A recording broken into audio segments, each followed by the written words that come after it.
Hola a todos y bienvenidos a FEAGRO Punto de Encuentro. Soy Laura Cristóbal, directora de FEAGRO, y este es el lugar que hemos situado en el Mapa Podcast si te interesa el campo y la cadena agroalimentaria desde todos los puntos de vista. Este es el sitio para debatir desde la sensatez, para compartir puntos de vista y trabajar juntos por un sistema alimentario sostenible. Si quieres participar, comentarnos tus impresiones o proponernos otros temas, escríbenos a feagro@f.com y vamos a estar encantados de escucharte. Hoy vamos a tratar una cuestión que me parece fundamental para el sistema agroalimentario, que es la salud del suelo. Es una variable que marca la competitividad y la eficacia de nuestro sistema agrario, pero también suscita preocupación, y no solo entre los agricultores, sobre la que reflexionan científicos, empresas, administraciones y organizaciones ambientales. Y es justo ese carácter multidisciplinar de la cuestión lo que hace imprescindible que trabajemos de forma conjunta. En uno de los últimos talleres del proyecto Semillas de Cambio de la Fundación Cajamar, concluyeron que la salud del suelo se construye con diálogo, con capacidad de adaptación, con tecnología, con formación y asesoramiento. Y en este contexto vamos a poner este podcast al servicio de esa conversación. Os tengo que dar las gracias y dar la bienvenida a Punto de Encuentro a Pablo Resco, que es responsable de estrategia alimentaria en Plataforma Tierra, a Jordi Domingo Calabuig, que es coordinador de proyectos de agricultura sostenible de la Fundación Global Nature, a Marcos Garcés, que es agricultor en Teruel y sociólogo, y a Arturo Larena, que es director de FEVerde. Así que muchas gracias a los cuatro por acompañarme. Muchas gracias, Laura. Muchas gracias. Pues si os parece, y para ayudarme a centrar el tema, Pablo, ¿cuál es el diagnóstico actual del estado del suelo agrario en España? Bueno, no es solo mi punto de vista, sino también yo creo que el taller ha servido para poner en común muchas cosas y el diagnóstico yo creo que es conjunto, ¿no? En España conviven muchos sistemas agrarios con mucha diversidad y que afrontan problemas comunes, ¿no? Y uno de ellos es, bueno, pues la pérdida de funcionalidad de los suelos, debido pues a las prácticas, sobre todo en laboreo intensivo durante las últimas décadas. Esto ha hecho que problemas como la erosión, la pérdida de materia orgánica pues sean importantes en muchas zonas, problemas de compactación y en zonas de regadío pues incluso también problemas de salinización. Todo esto agravado por un contexto de cambio climático, lluvias más intensas, más concentradas en otoño, más escasas también, que agravan los problemas de erosión, las olas de calor, que en definitiva lo que causan es problemas de pérdida de biodiversidad en el suelo. También hay brotes verdes, por así llamarlo, ¿no? Hay incremento de las hectáreas de leñosos en las que se están usando también pues, sistemas de cobertura, en los sistemas extensivos también se están incrementando las rotaciones, incrementando también las prácticas de agricultura de conservación, pero se necesita adaptación para mejorar la implementación y la efectividad, ¿no? Y por eso también, porque es muy necesario seguir mejorando la contenido de materia orgánica de los suelos, contenido de capacidad de retención de carbono, mejorar la infiltración de agua, mejorar la capacidad de reabsorción de agua, pero y obviamente también mejorar la biodiversidad de los suelos, pero lo que se necesitan también para ello es encontrar soluciones técnico-económicas viables. Marcos, a pie de tierra, ¿cómo vivís vosotros el estado actual del suelo? Bueno, pues lo primero, es un placer estar aquí, además hablando de un tema tan interesante como el suelo, así que gracias. Gracias. Y el suelo, pues el suelo, aunque seamos agricultores y trabajemos en él, yo creo que es un gran desconocido para nosotros, ¿no? Para la mayoría de los agricultores no hemos prestado históricamente mucha atención en el suelo porque yo creo que teníamos como dos herramientas inmediatas, que es algo muy raro en la naturaleza, que son pues los fertilizantes y los fitosanitarios. Que tengo un problema, aplico un fitosanitario. Que tengo un problema de fertilización, abono foliar, por ejemplo.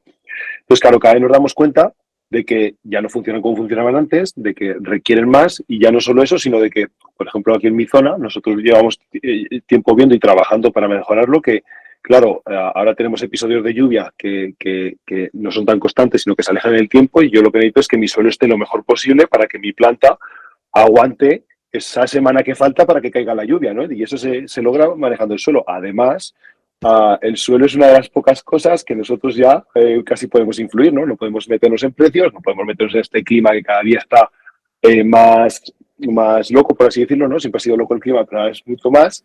Y hay muy pocas cosas en las que podamos incidir. Entonces sí que en el suelo, poco a poco, y yo en Neville Agricultura, pues evidentemente hay gente que sigue anclada y porque lleva toda la vida haciendo lo mismo, posicionada, pues no, sigo haciendo esto porque siempre han funcionado, pero sí que, y sobre todo la gente joven, lo que veo es que cada vez tenemos mucho más interés en fijarnos cómo está el suelo, intentar mejorarlo. Yo lo que digo a mis amigos les explico, digo, yo al final a lo que quiero llegar es a no abonar las plantas, sino a darle un pienso de comer a los microorganismos que tengo en el suelo para que trabajen para que mis plantas estén mejor, ¿no? Esa es mi... De hecho, nosotros, ahora que está tan de moda el concepto de la agricultura ecológica y la regenerativa, nosotros en una parte de la explotación llevamos 25 años haciendo agricultura ecológica, pero yo cuando lo explico digo, yo hago regenerativa porque yo hago ecológica a largo plazo, desde que empezamos a hacerlo, haciendo análisis de suelo y hace años ya, no solo de la composición que tiene, sino de qué colonias tenemos de microorganismos que también tenemos que aprender a interpretarlas y saber cómo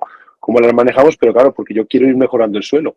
Y además, y con esto termino, el suelo, yo siempre digo que a mis hijos, si alguna vez quieren ser agricultores, si no quieren, estupendo, pero si quieren, mi tarea es dejarles algo para que puedan serlo. El clima, como te decía, no lo puedo controlar, además, oye, pues les dejo una explotación en marcha y un suelo en las mejores condiciones posibles para que ellos puedan hacer algo. Y ese es como mi legado en lo que pueda trabajar. Muchas gracias, Marcos. Jordi, he estado reflexionando sobre los resultados del taller de Cajamar y hay una cosa que me parecía un aspecto fundamental, que es cómo detectaron que había una polarización sobre este asunto, ¿no? Que en un momento determinado las posiciones podían ser muy extremadas, con esta pasión que tenemos en FEAGRO de dialogar. Desde el punto de vista medioambiental, ¿cuál creéis que es el escenario? Sí, efectivamente, yo creo que existe una polarización importante, ¿no? Pero yo personalmente creo que es un fenómeno, vamos a llamarle, relativamente normal, ¿no? Porque yo creo que Marco lo ha explicado muy bien. Yo creo que estamos viviendo una transición hacia un modelo más consciente de producción, vamos a llamarle así, en el que el suelo ya no es un sustrato inerte sobre el que hacemos crecer plantas sin prestarle mucha atención, sino creo que poco a poco todos, no solo los agricultores, todos, vamos entendiendo que es un ecosistema vivo y que es un elemento clave en la producción agrícola, ¿no? Entonces, bueno, hay muchos elementos que trabajan a favor de esa transición, ¿no? Los avances científicos, yo creo que también el esfuerzo de diferentes organizaciones, como en este caso Cajamar, para transferir este conocimiento, incluso las redes sociales, que a veces distorsionan tanto, ¿no? Pero incluso yo creo que en este caso, en algunos casos ayudan a que la información circule de una manera más rápida y incluso de manera bastante atractiva, ¿no? Y eso, digamos, favorece esa transición, pero eso no quiere decir para nada que todo el sector vaya a la misma velocidad, ¿no? Y más que una cuestión agronómica, yo lo veo como una cuestión sociológica, ¿no? Que es normal. Es decir, cada persona parte de un contexto muy diferente, hay personas que están más abiertas a los cambios y otras menos, por circunstancias muy diferentes, ¿no? Pero yo creo que estos diálogos, como el que estamos teniendo ahora, como los que se producen en estos foros en los que se junta, digamos, la parte ambiental, la parte agronómica, bueno, diferentes actores, vamos a decirlo así, ayudan precisamente a limar estas diferencias y a reducir esta polarización en cuanto a la percepción de lo que es el suelo y su importancia, ¿no? Y para mí el resultado final sería que no tuviéramos que hacer esta distinción, ¿no? De los beneficios ambientales agronómicos. Es que es un beneficio global y Marcos lo ha explicado muy bien. Es decir, no creo que el suelo sea un capricho medioambiental. Es una realidad agronómica y es un activo dentro de la producción agrícola, ¿no? Arturo, Jordi mencionaba el aspecto socioeconómico. Yo pienso nosotros en los medios de comunicación y también en la sociedad general. ¿Tú crees que hay una suficiente conciencia de que hay necesario un equilibrio entre lo que es la producción, porque necesitamos producir alimentos, pero también proteger la salud no solo del suelo, en este sentido la pregunta en general, ¿no? La protección de toda la biodiversidad que nos va a permitir producir esos alimentos? Bueno, por lo que hemos escuchado, la respuesta sería que sí, pero la realidad nos dice que no es así, ¿no? Que realmente hay un gran desconocimiento sobre el suelo. Desde el punto de vista mediático tampoco ha sido especialmente relevante, no es un tema que suele ocupar las principales noticias de los medios de comunicación. Y, por lo tanto, aunque creo que realmente la conciencia social sobre la salud y la situación de nuestros suelos ha avanzado sigue siendo insuficiente. Es decir, y ahí los medios de comunicación creo que tenemos una gran tarea que hacer.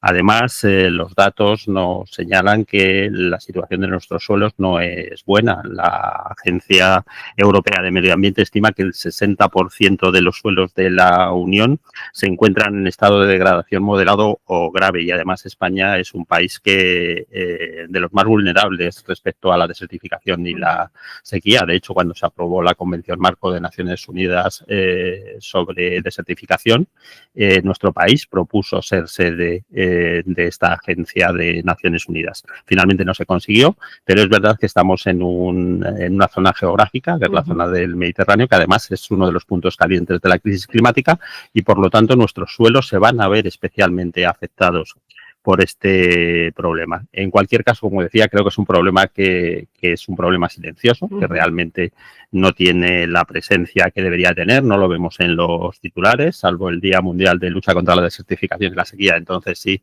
se habla del tema, sacamos a los científicos, decimos qué problema más grande tenemos y luego nos volvemos a olvidar hasta lo siguiente. En cualquier caso, por lo que se ha dicho hasta ahora, la verdad es que hay que tratar de ser optimista y además en un foro que en cierta medida estamos cumpliendo el ODS 17, el de crear alianzas para conseguir todos los objetivos, pues la verdad es que a mí me da esperanza ver cómo una fundación como Global Nature está trabajando en estos temas que integran biodiversidad, medio ambiente, pero también desarrollo agrario, y cómo las soluciones procedentes de la naturaleza nos pueden ayudar a crecer en el entorno rural, y ver a responsables de explotaciones agrarias que apuestan por una agricultura regenerativa, una agricultura ecológica, que al final es un beneficio para todos, ¿no? Yo creo que en cualquier caso, desde FEVERDRI y desde FEAGRO intentamos mostrar que proteger el suelo es tan esencial como cuidar el aire o el agua, porque hay una cosa clara: sin suelos fértiles no hay alimentos y ni biodiversidad ni captura de carbono, ¿no? Y por lo tanto es una cuestión ambiental, pero también es una cuestión de seguridad alimentaria en la que todos tenemos que trabajar conjuntamente. Ese foco de conciencia, aunque yo no soy quien la que tiene que dar su opinión, pero ese foco de conciencia más vale que lo trabajemos a fondo. Hecho ese análisis general, vámonos a las soluciones, ¿no? No nos vamos a quedar solo en el bucle del problema. Marcos, hay un tema recurrente en nuestra área, ¿no? Que es la regeneración generacional de todo el campo. Pero yo siempre me pregunto, cuando hablábamos de la salud de los suelos, ¿hay resistencias todavía en el sector a entender el problema y a afrontar las soluciones? ¿Crees que la renovación generacional va a ayudar a superarlas? Sí que hay resistencias a ver el problema y a afrontar soluciones, pero claro, hay que entender que en la agricultura se viene de, no sé, 30, 40, 50 años haciendo exactamente lo mismo. Yo aquí en el pueblo lo veo haciendo la gente, un agricultor normal que está a punto de jubilarse o jubilado, a cebada, trigo, barbecho toda la vida. Oye, y no el que barbecho, pero con vertedera, porque lo han hecho siempre ha funcionado. Entonces, claro, cambiar esa dinámica a una persona que lleva haciéndolo toda la vida es muy, muy, muy, muy difícil.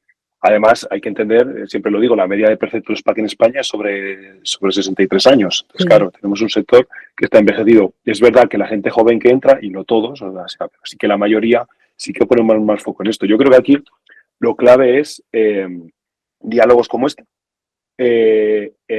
implantar medidas y no imponerlas. Creo que hay mucho trabajo que hacer, es decir, trabajar en medidas pero explicándolas previamente, tener una formación continua a los agricultores, porque al final somos gente que estamos en el medio natural, somos los que nos hemos quedado relacionándonos con el entorno natural, y además producimos alimentos. Entonces, bueno, yo creo que tiene que haber, porque si no se generan estas resistencias. Y además, lo decía muy bien Jordi, como últimamente politizamos todo y nos marcamos trincheras y somos solo una cosa o la contraria, y se utilizan todos los temas, incluso temas muy importantes para este ámbito, se crean unas guerras que no tienen sentido. Y se está hablando ahora. Yo, por ejemplo, veo perfectamente cómo nosotros, haciendo una agricultura con rotaciones, no dejando nunca la tierra, no haciendo vertedera, tocando el suelo lo mínimo posible, jolín, en rentabilidad económica y explotación la he mejorado. Yo siempre lo digo, yo, ¿por qué empezamos a hacer agricultura ecológica? Digo, uno, pues estupendo, porque me gusta mi suelo que esté lo más saludable posible, orgulloso de mis alimentos, estoy cuidando mis montes, mi cosa. Digo, pero también como visión de futuro o estrategia de futuro para que mi explotación sea viable.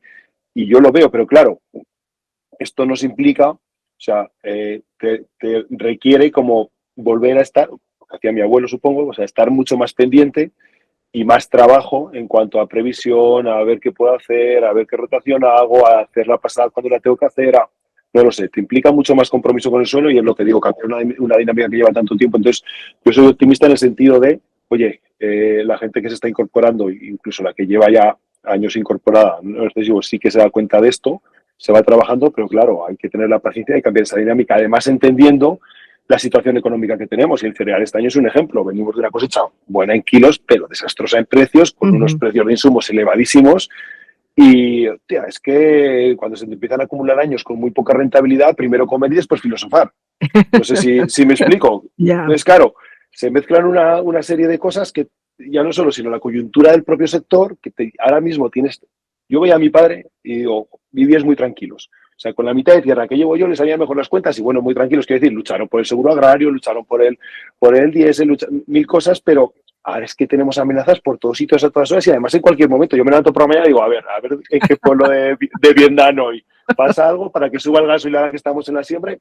Entonces, claro, la gente dice, oye, a mí, con tal llegar a final de año y pagar letras y por ahí, entonces, pero dentro de ese contexto sí que yo veo y creo que hay una evolución y que, claro, que como todos los procesos, lo malo del cambio climático es que todo tiene que ser, o sea, que si lo hubiéramos hecho antes de ayer, mucho mejor.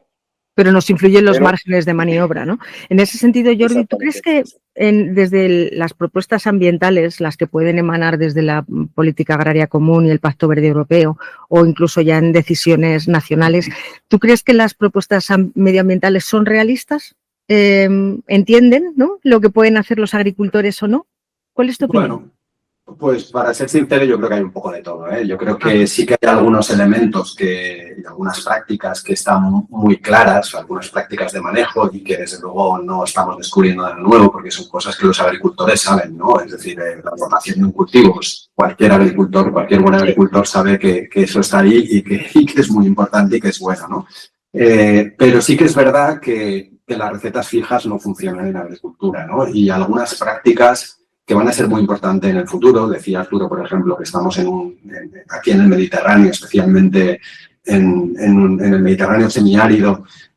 Bueno, pues va a ser un punto caliente para el cambio climático, ¿no? Un lugar especialmente vulnerable y la agricultura está muy expuesta. Entonces, temas como la cobertura o maximizar la cobertura de los suelos van a ser fundamentales.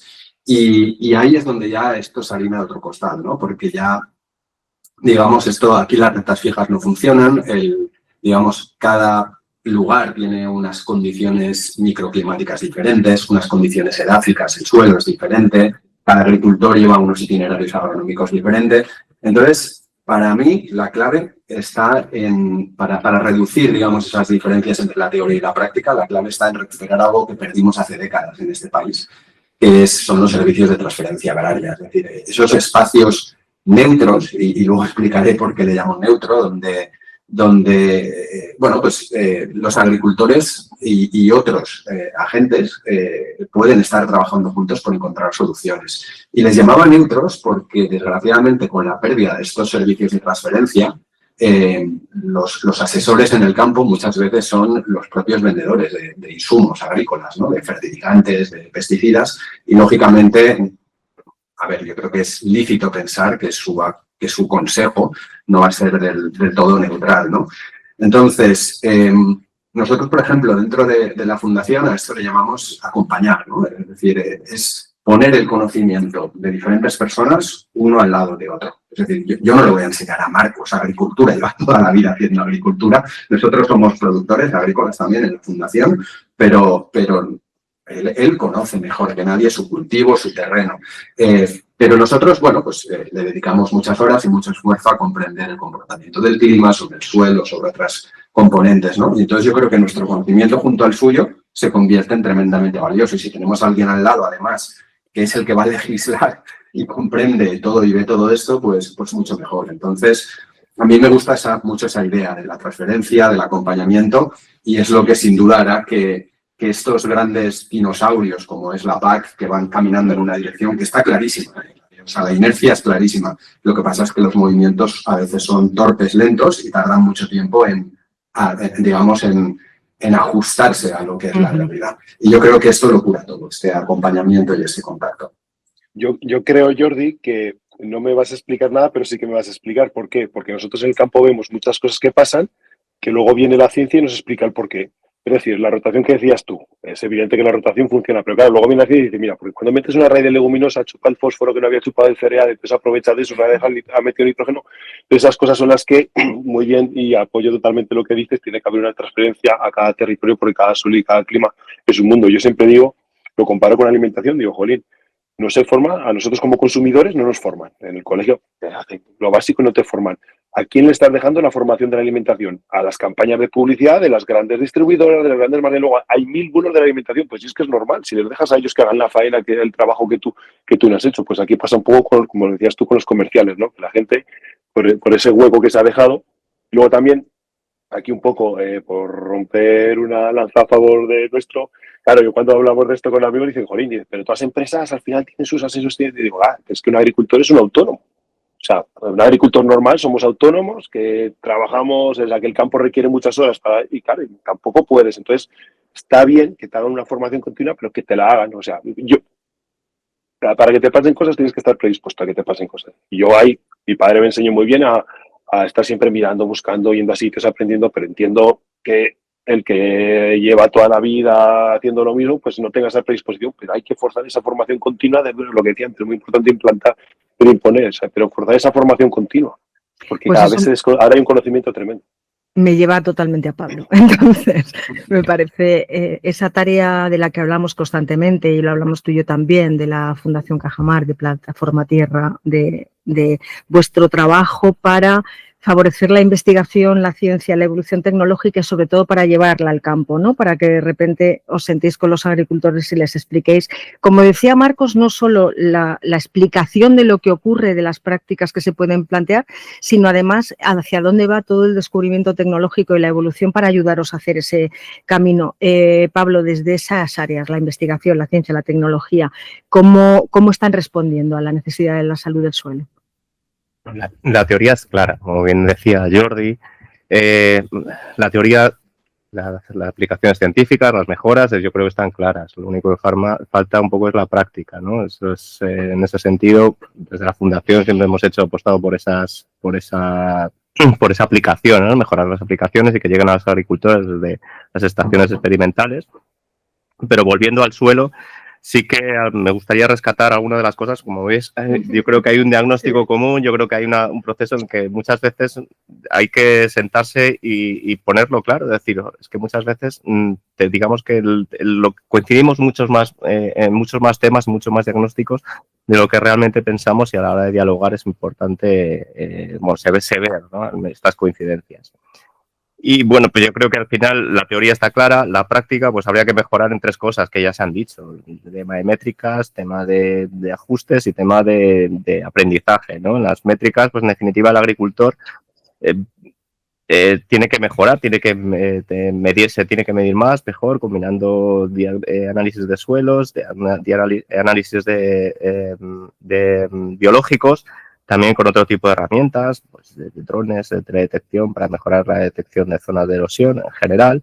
Pero lo que es importante es que estas herramientas las pueda usar directamente el agricultor, con herramientas, obviamente, herramientas más sencillas, que de alguna manera le sirvan para conectar esas decisiones, esos cambios en los sistemas de riego, de fertilización, de manejo, como decía Marcos, y que sirven para ver cómo mejoran esos indicadores que puede estar midiendo el campo, y que en definitiva le sirvan para ver que si tienen una traslación en cuanto a mejora de rendimiento, reducción de costes. Es decir, que el agricultor tiene que ser consciente de que realmente esto va a mejorar su situación. Obviamente estas prácticas van a tener que estar adaptadas, porque no es que existan prácticas buenas, malas, sino aptas o no aptas, y pues posiblemente requieran una adaptación, y ahí es fundamental, como bien decía Jordi y como bien decía Marcos, es esos dispositivos de aprendizaje, ya sean fincas pilotos, centros experimentales con los de Cajamar, pero también redes de comunicación, mejorar esas redes, que los agricultores propios vean en sus vecinos cómo esas mejoras tienen efecto.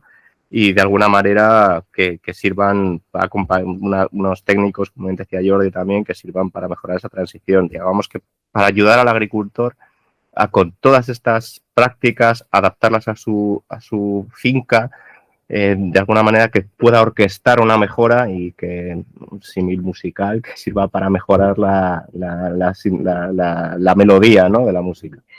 Pablo, tengo mucho la sensación, estudiándome todas las conclusiones del taller, que todo va excesivamente rápido para que luego todos podamos reaccionar a tiempo. Es decir, va rápida la tecnología, va rápidos los efectos del cambio climático, ¿no? Va rápido los cambios incluso de los consumidores respecto a los alimentos que pedimos. ¿Crees que es uno de los puntos de dificultad? ¿Ir lo suficientemente rápidos para responder a todo eso?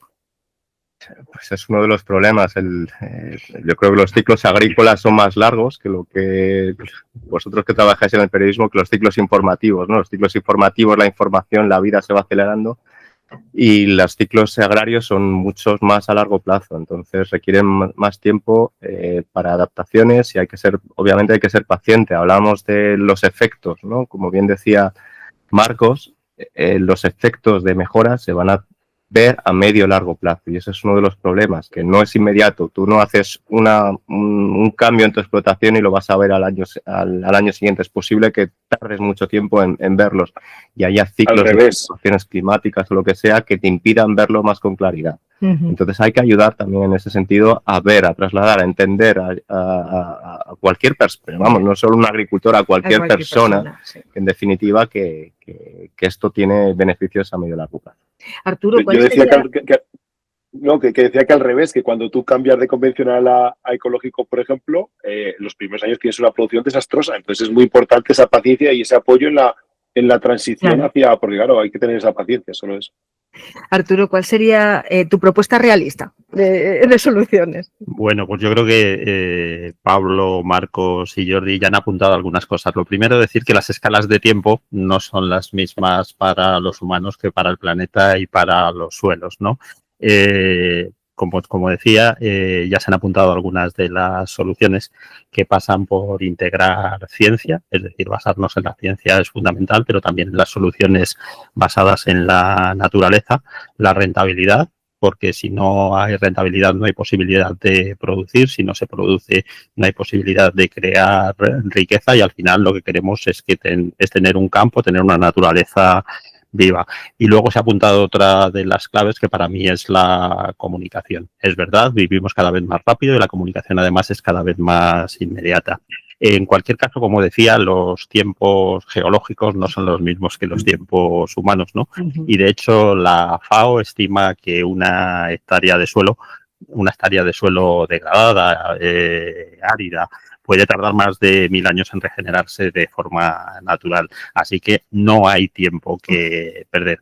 La buena noticia es que, porque siempre hay una buena noticia, además desde el periodismo agrario y desde el periodismo ambiental nos gusta contar buenas noticias. Eso de good news, no news, no va con nosotros. Bueno, va en parte, ¿no? La buena noticia es que conocemos prácticas efectivas que se han citado en este podcast, que son la agricultura regenerativa, ¿no?, la agricultura de conservación, la rotación de cultivos o el uso de cubiertas vegetales que reducen la erosión hasta en un 90%. Y esto no lo digo yo, no lo dice un periodista, lo dice un proyecto europeo que se llama SoilCare. Además, hay que impulsar la innovación, biofertilizantes, sensores para medir la humedad, técnicas de riego inteligente, pero en cualquier caso es fundamental el factor humano. Sin formación, sin asesoramiento técnico, sin políticas coherentes, porque bueno, hablábamos de la PAC y ahora también estamos hablando de la involución en las cuestiones ambientales en la PAC, ¿no? Pues sin todo esto la ciencia al final no llega al campo. Y ahí yo creo que los medios de comunicación podemos contribuir mostrando casos reales de éxito, donde la sostenibilidad no es una carga. Y ahí subrayo el no. La sostenibilidad no es una carga, sino una ventaja competitiva, ¿no? Y entonces contar soluciones es parte del cambio cultural respecto al suelo. Y ese va a ser nuestro compromiso, el de FEAGRO y el de FEVerde. Muchas gracias, Arturo. A mí me gustaría, para concluir, haceros una pregunta común a los cuatro, a ver si consigo explicarme bien. Como en toda dificultad multifactorial, en la que de repente cuando haces un análisis de la situación te salen tantas causas que podemos morir por análisis, es decir, tienes tal cantidad de aspectos que tienes que tratar que ya no sabes por dónde empezar o cuál va a ser más efectivo. Os voy a hacer la pregunta más difícil. Si la dificultad es económica, porque el agricultor tiene que tener una rentabilidad y no abandonar las explotaciones, que sería uno de los grandes problemas que podría tener España si seguimos perdiendo agricultores y ganaderos. Si la dificultad es medioambiental, porque con los efectos del cambio climático y de prácticas en las que hay que evolucionar, nuestra salud del suelo va empeorando. Pero la dificultad también es política. Hablábamos del futuro de la PAC, ya sabemos los problemas que hay para el siguiente periodo, o incluso del Pacto Verde, o en las siguientes elecciones europeas, dependiendo de quién gane, el enfoque, ¿no?, agrario medioambiental puede cambiar. Pero también hablábamos de mentalización y de cultura, tanto de los agricultores como de la ciencia, de las entidades, de los ambientalistas o de la sociedad en general. La pregunta difícil es, ¿por dónde creéis que hay que empezar? O sea, en esta maraña, ¿cuál creéis que es el punto que pensáis que puede empezar a permitir, ¿no?, que se trabaje en conjunto y que de verdad todos vayamos hacia un camino de éxito? Jordi, para empezar la pregunta difícil del tiro. Pues, yo creo que es una pregunta difícil y efectivamente muy difícil, y si no hay una respuesta obvia o no ha habido una respuesta obvia ha sido porque precisamente yo creo que todos esos componentes que has mencionado son fundamentales, ¿no? A ver, en lo cultural, el boca a boca en el campo siempre ha funcionado, es decir, a ver, yo también, que provengo de una familia de agricultores, pues escucha, los experimentos si los hacen otros y cuando salen bien los hago yo, ¿no? Pero bueno, el ver que tu vecino hace cosas y que salen bien, eso es muy importante, ¿no? Esa parte cultural. La de mentalización se ha hablado, es decir, o sea, para aceptar un cambio hay que ser permeable, hay que estar mentalizado, si no, no se va a hacer nunca, ¿no? Lo político, pues por supuesto, es decir, teóricamente son los que legislan, ¿no? Y lo tienen que hacer en la dirección correcta y realista. Y económico, sí que quizás este es el más pragmático y es el que, digamos, la verdad más potente, porque sí que es verdad que lo que no vamos a hacer, a ver, un productor, un agricultor, como decía Marcos, es un autónomo, es una empresa, ¿vale? Y nadie que tenga una empresa, si en vez de hablar de agricultura hablamos de alguien que fabrica tornillos o que tiene una cadena de supermercados, a que nadie va a hacer algo que va en contra de sus cuentas, ¿no? Pues tampoco lo va a hacer un agricultor, lógicamente. Entonces sí que es verdad que el económico es un filtro muy potente y los agricultores, como cualquier otro empresario, hacen sus números y cuando algo no sale, ¿no? Pero bueno, yo sí que es verdad que hay unos que van a ser como barreras inmediatas, pero yo me quedo con la idea de que todos ellos son completamente necesarios. Marcos. Yo creo que precisamente la falta de visión a largo plazo en las medidas que se toman y, por ejemplo, cómo se legisla, que mira tú, de lo que estamos hablando es una visión a largo plazo, es decir, tú necesitas ver a largo plazo tu suelo para intentar mejorarlo, es el principal problema que tenemos, ¿no? Porque al final tú, si estructuras, la PAC es un ejemplo muy claro, lo que la PAC ha priorizado en cada época que hayan ido los cultivos. En los 80 pues las esparcetas leguminosas se dejaron de ayudar, pues casi desaparecen algunas leguminosas, ahora se empiezan a potenciar, pues que te las quitan de las manos, ¿no? Entonces, bueno, pero yo creo que claro que esa falta de visión a largo plazo es un problema en algo que necesita tan largo plazo.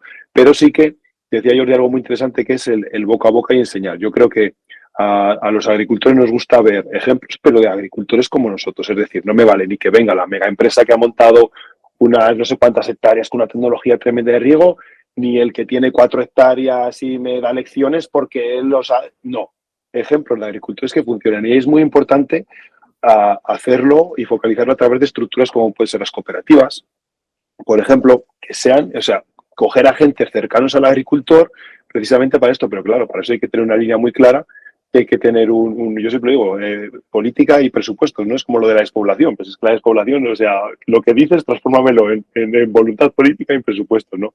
Pues un poco parecido, pero creo que es muy importante ver ejemplos reales porque es lo que hablamos, estás tan pillado en el día a día que cualquier cambio, es que nosotros cuando hacemos el cambio a agricultura ecológica, lo decía antes, la tierra es como que se rebela contra ti, porque claro, es como el mono de una persona que tiene una adicción, ¿no? Al principio no te cría nada y te salen malas hierbas y poder gestionar emocionalmente y económicamente eso estos años. Entonces, ese acompañamiento es súper importante, la parte económica y la formación continua, el asesoramiento es muy importante en esos años porque son muy duros, porque a los agricultores nos gusta producir, o sea, tener bien el sol y tal, pero nos gusta producir, pues son muy duros, y sobre todo ejemplos reales, ejemplos de explotaciones como las nuestras, que luego tendremos que adaptar a nuestro clima y a nuestro suelo y a nuestro cultivo, pero sí que ejemplos reales de agricultores como nosotros.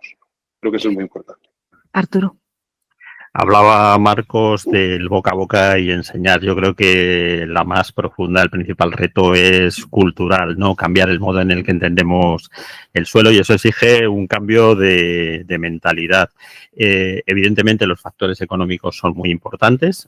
Según el Centro de Investigación Integrada de la Comisión Europea, que es el que asesora a la Comisión desde el punto de vista científico, el coste económico de la degradación de los suelos en Europa cada año supera los 50.000 millones de euros, ¿no? Que no es baladí.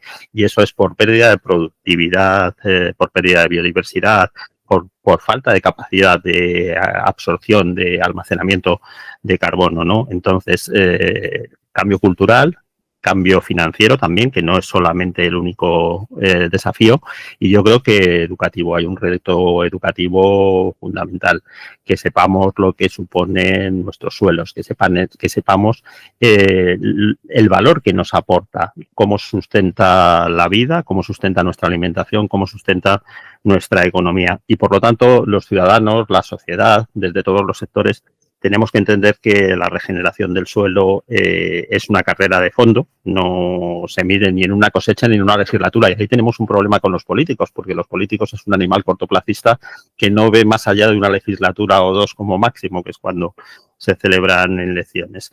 En definitiva, yo creo que el principal reto, y creo que estamos todos de acuerdo, es cuidar el suelo y ver que es una inversión intergeneracional, no es una cosa del momento y tampoco es una moda ambiental.